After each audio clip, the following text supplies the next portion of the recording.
Hi, we are Maria Fernanda Cruz, Regina Utrique, and Francisco Hernandez Puerto, and the research paper we have selected is How Effective Are Monetary Incentives to Vote?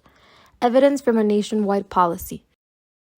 The authors of the paper are Mariela Gonzalez from the University of Chicago, Luis R. Martinez from the University of Chicago, and Gianmarco Leon Ciliota from the Barcelona School of Economics. The research question that the paper seeks to answer is if economic incentives are effective to promote voting in Peru. The authors try to measure voters' response to marginal changes in the amount of monetary incentives, especially when applied at a large scale. Specifically for this paper, they will evaluate if a decrease in the amount of a fine within a compulsory voting system has significant findings. As for the kind of data used, the authors use administrative data from the Peruvian national election in 2001, 2006, and 2016 to observe the number of registered voters, the number of votes cast, and the number of invalid and blank votes per election at the district level.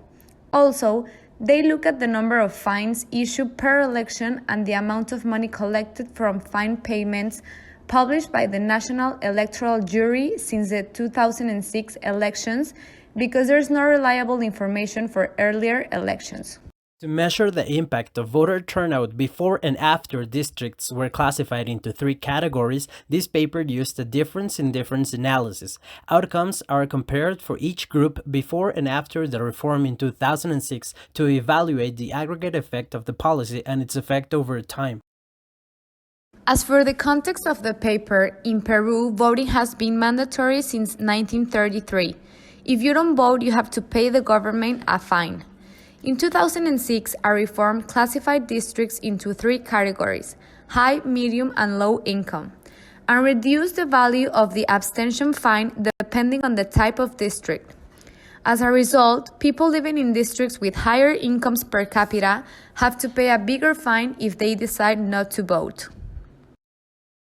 This figure illustrates the assignment of districts into each fine category. There was an initial classification shortly after the 2006 presidential election, which criteria remains unclear. However, before the elections in 2011, there was a reclassification under which districts were assigned to the category corresponding to the largest share of their population. In Peru, citizens are automatically registered to vote in their district of residence, which is displayed in their national ID card. They found that the number of registered voters decreases disproportionately in high-fine districts after the reform. This effect is mostly present for young adults who can strategically manipulate their address when they first apply for their ID card.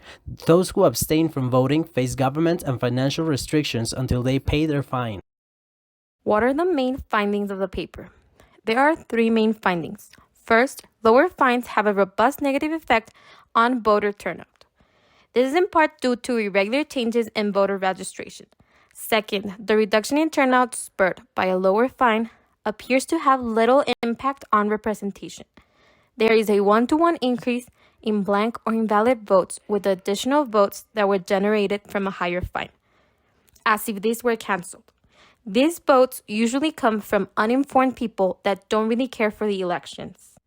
Third, monetary incentives are not the main drive behind the effectiveness of compulsory voting, meaning that compulsory voting relies more on it just being mandatory. Other findings that we consider to be quite relevant. Turnout responses vary depending on the type of election and increase over time. There is a large turnout in districts with a larger share of voters below the poverty line since the economic burden of the fine is higher for them. People are imperfectly informed, and as time goes by, they seek more information, but they remain to be imperfectly informed. Marginal changes to these incentives have a robust and inconsequential effect on voter turnout. Voters respond in a multidimensional way.